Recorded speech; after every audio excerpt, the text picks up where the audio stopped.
अस्सलाम वालेकुम स्टूडेंट्स। आज से हमारा प्रोटोकॉल का सेक्शन शुरू हो रहा है। आज हम ये सीखेंगे प्रोटोकॉल क्या है, क्यों बना और इसके मोबाइल में क्या फ़ायदे हैं। अगर ये ना होता तो इससे क्या मुश्किलात आ रही थी। तो चलते हैं कंप्यूटर की स्क्रीन की तरफ। जैसा कि आप जान सकते हैं कि प्रोटोकॉल इस कम्युनिकेशन को कहते हैं जो मास्टर सीपीयू और स्लेव्स के आपस के बाहमी राब्ते को कहते हैं या आपस की कम्युनिकेशन को कहते हैं। एक मास्टर होता है और एक स्लेव होता है, ठीक है। मास्टर सीपीयू है और आगे मोबाइल के ऊपर बाकी जितने भी आईसी हैं उनमें से किसी एक आईसी को आप समझ लें कि वो स्लेव है। हालांकि वो बाकी सारे आईसी स्लेव होते हैं, लेकिन फिलहाल आप एक आईसी को लें और एक मास्टर को लें, ठीक है। जो मास्टर है वो सीपीयू है और जो स्लेव है वो चार्जिंग आईसी है, ठीक है। इन दोनों आईसीओं के दरमियान, मास्टर और स्लेव के दरमियान कम्युनिकेशन जो होती है वो किस चीज से होती है? वो प्रोटोकॉल लाइन के जरिए होती है, ठीक है। अब प्रोटोकॉल क्या है? देखें, जिस तरह हम इंसान हैं, हमारी एक लैंग्वेज है, हम पश्तो भी जानते हैं, हम पंजाबी जानते हैं, ठीक है, बलोची जानते हैं। तो बलोची की जबान बेहतर तरीके से समझ सकता है, ठीक है। पंजाबी की जबान को बेहतर तरीके से समझता है, ठीक है। ये इनका बात करने का जो प्रोटोकॉल है, ठीक है। पंजाबी में वो बात कर रहे हैं तो वो अपना एक उनका प्रोटोकॉल है। इसी तरीके से मास्टर और स्लेव के दरमियान जो है वो डेटा और क्लॉक, दो लाइनों के जरिए जो है बातचीत होती है।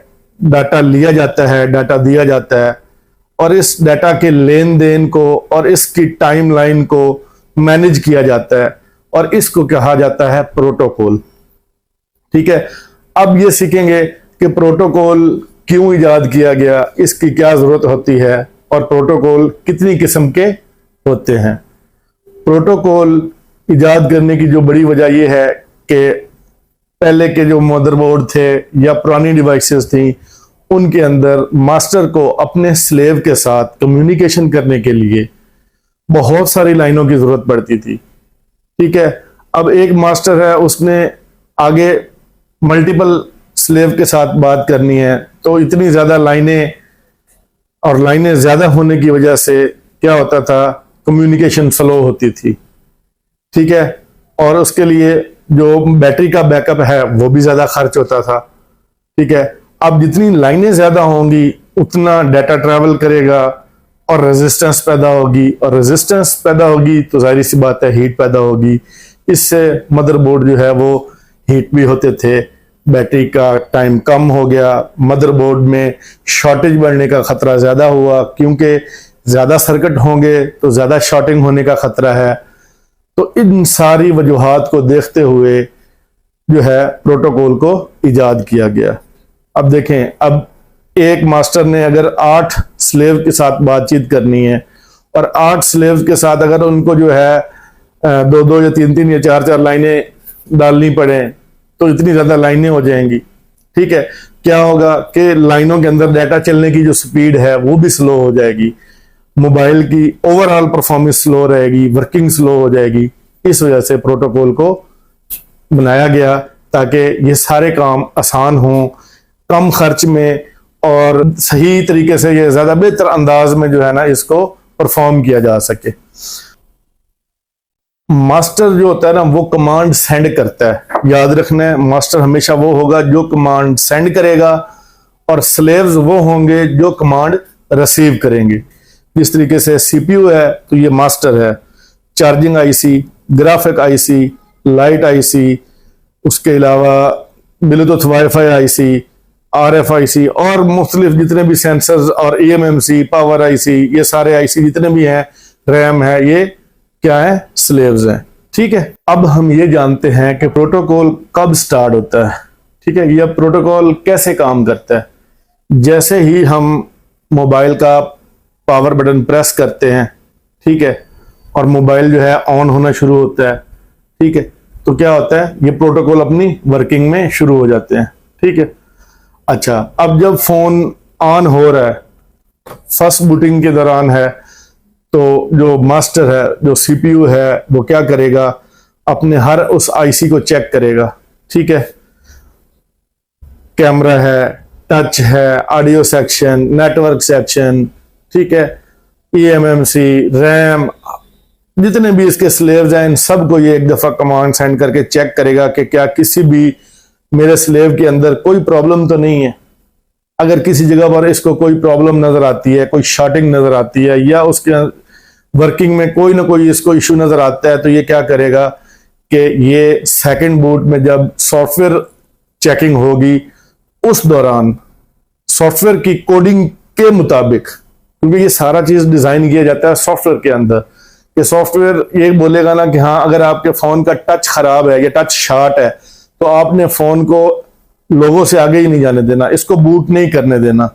ठीक है, तो क्या होगा, फर्स्ट स्टेप में सीपीयू जो है वो टच को चेक करेगा, उसको पता चलेगा कि टच शॉर्ट है या टच की कोई एक लाइन शॉर्ट है। ठीक है, सेकंड बूट जब आएगा फोन का तो उसमें सॉफ्टवेयर जो है उस कोडिंग का एरर दे देगा और क्या होगा कि वहां पर सेट हैंग लोगो ही रहेगा, या फिर क्या करेगा, सेट रीस्टार्ट होना शुरू हो जाएगा, बार बार रीस्टार्ट होगा, उस जगह तक जाएगा तो वो रीस्टार्ट हो जाएगा वहां पे। ठीक है, दो ऑप्शन आएंगी।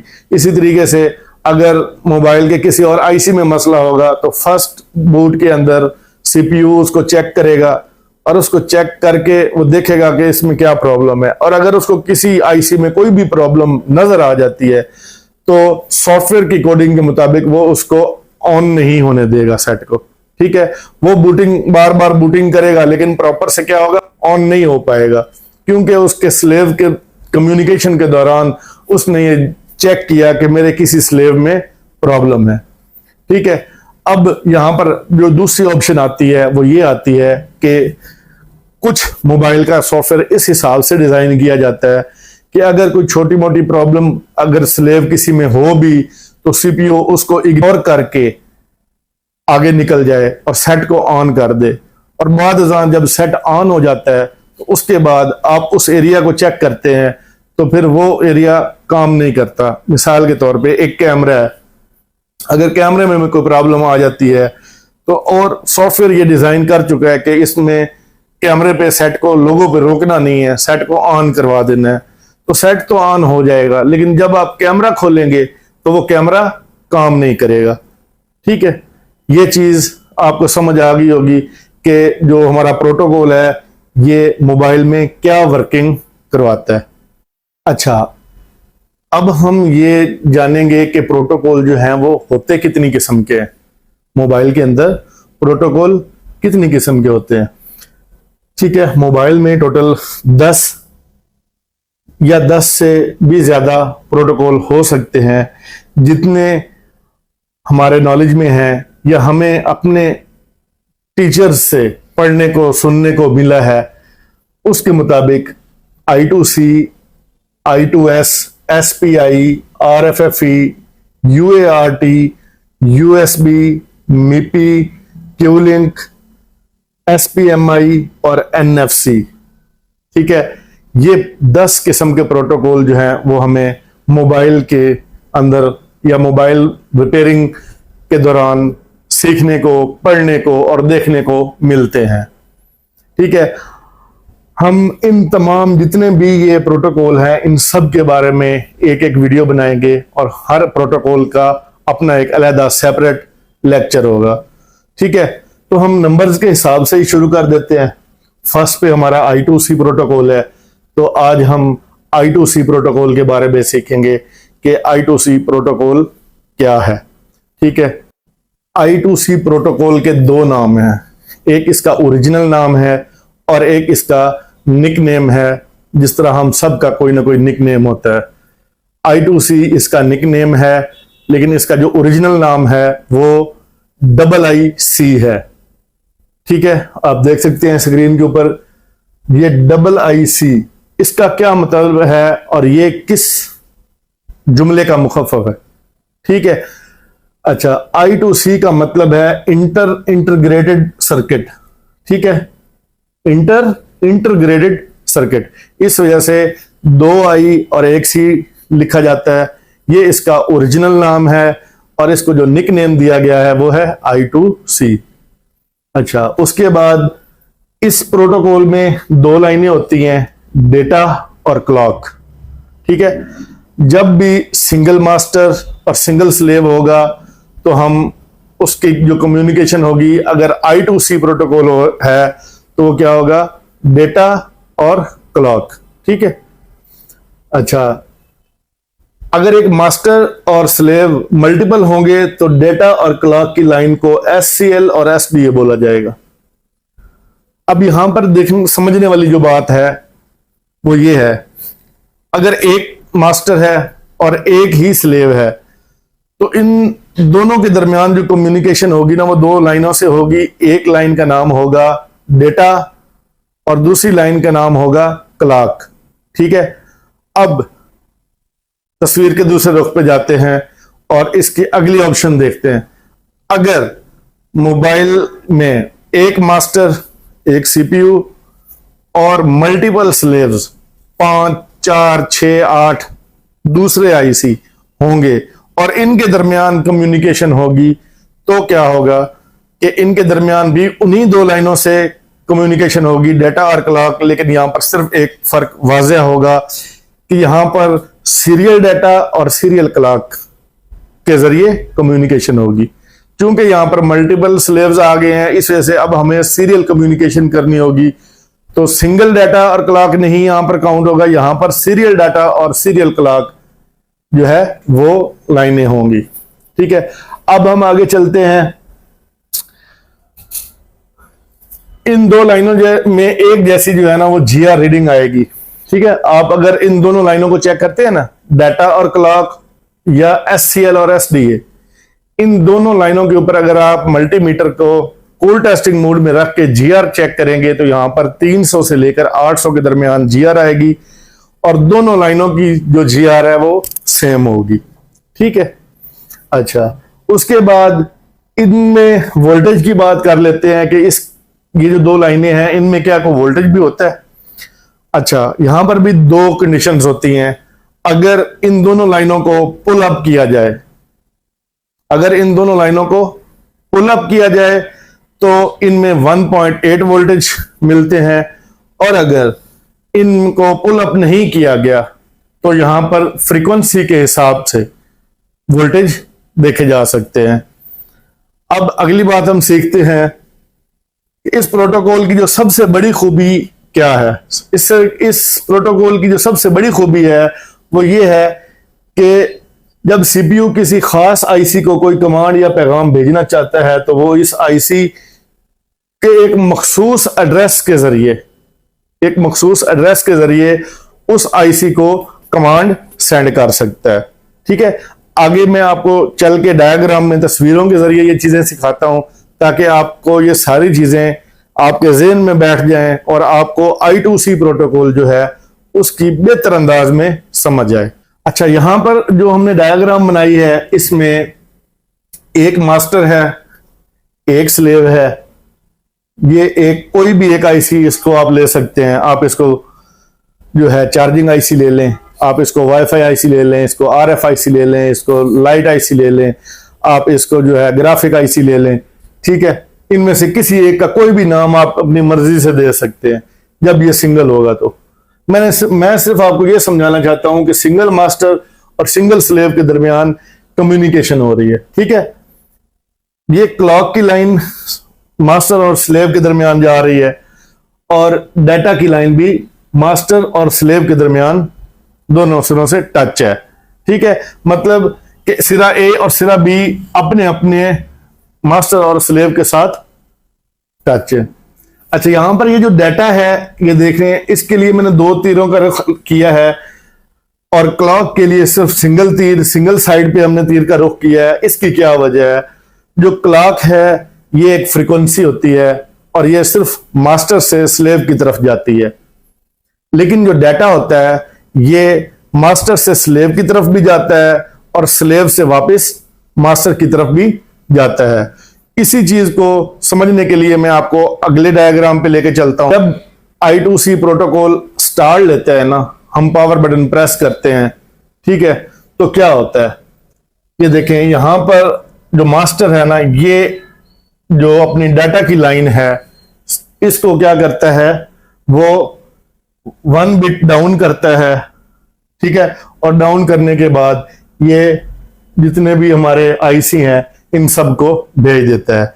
इससे क्या होगा कि ये जितने भी इसके आगे स्लेव्स हैं ये एक्टिव हो जाते हैं और इनको पता चलता है कि मास्टर हमसे कोई ना कोई कम्युनिकेशन करना चाहता है, ठीक है। सेम इसी तरीके से ये फ्रीक्वेंसी की भी बिट लो होती है। अच्छा, ये चीज नोट रखनी है कि फ्रीक्वेंसी जो है ना ये मुसलसल मोबाइल के अंदर ये जो है ना लॉजिक हाई लॉजिक लो की तरतीब से ये चलती रहती है। इसकी अपनी बिट्स होती हैं और ये अपनी बिट्स के जो है ना तरतीब से ये चलती रहती है, हर वक्त ये रुकेगी नहीं, ठीक है। और यही फ्रीक्वेंसी जो है ये भी इसी फ्रीक्वेंसी की स्पीड पर डिपेंड करता है कि हमारा जो डाटा आ रहा है या जा रहा है उसकी स्पीड क्या है। इसके लिए आपको एक आसान मिसाल देता हूं कि एक दुकानदार है, वो दुकान के अंदर खड़ा हुआ है और दुकान के बाहर उसका जो डीलर है वो उसको सामान पहुंचाने आया है, ठीक है। अब जितनी स्पीड के साथ वो डीलर बाहर से सामान अंदर वाले दुकानदार को पकड़ाएगा, अंदर वाला दुकानदार उसी स्पीड से वो सामान पकड़ पकड़ के अंदर रखेगा। ऐसा नहीं हो सकता कि डीलर जो है वो स्पीड से सामान दे रहा हो और दुकानदार जो है ना वो आगे एक पैकेट पकड़े और आराम से जाए और जाकर रख दे, फिर आए और आगे एक पकड़े आके रख दे। उससे क्या होगा कि जो डीलर पीछे से स्पीड से सामान दे रहा है वो सारा उसके दरवाजे के ऊपर ढेर लग जाएगा, ठीक है। ये जो फ्रीक्वेंसी है ना ये वो डीलर है, वो स्पीड है जो हमारे डाटा को किस स्पीड से वो जाना है उसको तय करती है, ठीक है। अच्छा, यहां पर आपको ये बात समझ आ गई है ना कि ये सिंगल मास्टर सिंगल स्लेव और दो लाइनों के दरमियान कम्युनिकेशन होगी, एक डाटा और एक क्लॉक। डाटा दोनों तरफ आएगा जाएगा और क्लॉक की लाइन जो है वो सिर्फ मास्टर से स्लेव की तरफ जाएगी, ठीक है। अब मैं जो है ना ये डाटा किस तरीके से जाता है और ये प्रोटोकॉल जब काम स्टार्ट होता है तो इसके अंदर का जो स्ट्रक्चर है ना वो थोड़ा सा आपको सादा और आसान अल्फाज में समझाने की कोशिश करता हूं। मैंने इसको ज्यादा डीपली नहीं बनाया ताकि आप लोग कंफ्यूज ना हो, तो सादा से अंदाज में बनाया है थोड़ा सा आपको समझाने के लिए। अच्छा, जब मास्टर जो है ना एक बिट डाटा की भी और क्लॉक की भी एक एक बिट लो करके इन स्लेव्स को भेजता है तो ये एक्टिव होते हैं कि हाँ भाई मास्टर जो है हमसे कम्युनिकेशन करना चाह रहा है, ठीक है। अब मैं आपको ना ये तो ज्यादा सारे हैं, मैं एक पीस को समझाता हूं ताकि आपको एग्जैक्ट इसका समझ लगे। यहां पर देखें, ये सीपीयू ने ना एक बिट डाउन की है अपनी और इस स्लेव को गई है, ठीक है। यहां पर मैंने सिर्फ सिंगल स्लेव बनाया है ताकि आपको समझ आ जाए। ये जब बिट डाउन करके भेजता है ना तो ये सारे अपने स्लेव के पास पहुंच जाती है। ये डाटा एक बिट डाउन किया हुआ डाटा जो है वो सारे स्लेव के पास जाता है, लेकिन यहां पर आप लोग कंफ्यूज ना हो जाओ इस वजह से मैंने सिंगल बनाया है ताकि आपको पता चले कि ये कैसे एक बिट डाउन होती है। ये देखें, यहां से ये नीचे बिट आई, ठीक है, और ये स्लेव पर पहुंच गई, ठीक हो गया। अब स्लेव ने इसकी इस बिट डाउन करने से ना स्लेव को पता चलता है कि हाँ भाई मास्टर जो है वो मुझसे बात करना चाहता है, मास्टर मुझसे कम्युनिकेशन करना चाहता है, ठीक है। अब ये वापसी मास्टर को एक इशारा भेजता है, ठीक है। यहां से ये अपनी एक बिट डाउन करता है और ये मास्टर को भेज देता है वो स्लेव, और इससे मास्टर को ये क्लियर हो जाता है कि हाँ भाई मेरा जो स्लेव्स हैं वो मुझसे बात करने के लिए एक्टिव हो रहे हैं, ठीक है। अब जब उसको तसल्ली हो गई कि सारे स्लेव एक्टिव हो गए हैं, अब ये क्या काम करेगा। अब आपको पता है कि हर स्लेव का एक कोड होता है, मखसूस कोड होता है। ये जिस भी स्लेव से इसने बात करनी है उस स्लेव का कोड डाटा के जरिए सेंड करेगा, ठीक है। ये देखें, अब इसने ना ये डाटा सेंड करना है और एक मखसूस कोड ये सेंड करेगा इनमें से किसी एक का। फर्ज किया इसने जनाब ये नीचे वाले कोड का जो है ना ये 11 वाला जो हमारा स्लेव है इसका कोड डाटा के अंदर सेंड किया है, ठीक है। तो एक्टिव तो वो सारे होंगे, लेकिन जिस स्लेव का वो कोड होगा सिर्फ वही स्लेव जो है क्या काम करेगा, एक बिट अपनी डाउन करेगा और वापस सीपीयू को भेज देगा। सीपीयू को पता चल जाएगा कि मेरा मुतलका जो स्लेव था जिसको मैंने अपना कोड सेंड किया था वो एक्टिव हो गया है, अब मैं उसके साथ कम्युनिकेशन कर सकता हूं। ठीक है। अच्छा, अब यहां पर जो हमारा लास्ट स्टेप आता है, इसमें क्या होता है कि जितने भी मास्टर के आगे स्लेव्स होते हैं ना, इन सब को इसी तरतीब के साथ जो है ना ये कम्युनिकेशन करनी होती है। ठीक है। अगर सिंगल होगा तो वो डाटा और क्लॉक के जरिए करते रहेंगे कम्युनिकेशन आपस में, और अगर मल्टीपल स्लेव्स हो जाएंगे तो यहां पर ये देखें कि डाटा और क्लॉक की जगह पर जो है ना सीरियल डाटा और सीरियल क्लॉक बन जाएगी, और ये सेम उसी तरतीब के साथ कम्युनिकेशन करते रहेंगे। ये देखें यहां पर ये डाटा जो है वो स्लेव की तरफ जा रहा है, यहीं से इसी लाइन से स्लेव अपना डाटा वापस भी भेजेगी। ठीक है, मतलब सीपीयू से इधर से स्लेव तक डाटा जाएगा भी और यहां से डाटा वापस भी इसी लाइन में आएगा। और ये तो सिर्फ वो क्लॉक फ्रीक्वेंसी है, वो एक धड़कन है जो इस सारे काम की स्पीड, टाइमलाइन और इसको एक्टिव रखने के लिए जरूरी है। ठीक है। तो उम्मीद करता हूं कि आपको जो है I2C प्रोटोकॉल के बारे में समझ लग गई होगी। शॉर्ट अंदाज में दोबारा से रिपीट करवा देता हूं ताकि कुछ चीजें जो आप लोगों को लेक्चर के दौरान भूल रही होंगी तो वो दोबारा हो जाएंगी। टोटल 10 किस्म के प्रोटोकॉल हैं, मैं आपको बता चुका हूं कि कौन कौन से हैं। आज जिस प्रोटोकॉल के बारे में हमने बात की है वो I2C प्रोटोकॉल है। I2C प्रोटोकॉल में दो लाइनें यूज होती हैं, एक लाइन होती है डाटा, एक लाइन होती है क्लॉक। ठीक है।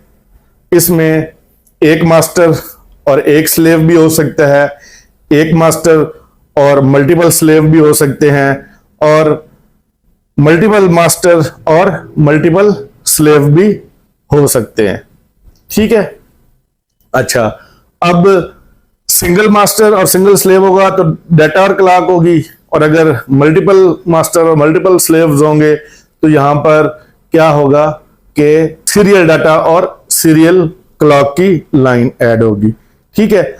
और ये प्रोटोकॉल फोन को वर्किंग के दौरान चेक करेगा। ठीक है, मास्टर कि मेरे स्लेव के अंदर कोई प्रॉब्लम तो नहीं है, अपने काम में या अपनी कारकर्दगी दिखाने में उसको कोई प्रॉब्लम तो नहीं आ रही। ठीक है। उम्मीद करता हूं कि आपको समझ आ गई होगी, और आप अगर ये वीडियो आपको अच्छी लगी है तो आप अपने दोस्तों से शेयर करें ताकि उनको भी इसका फायदा हो सके।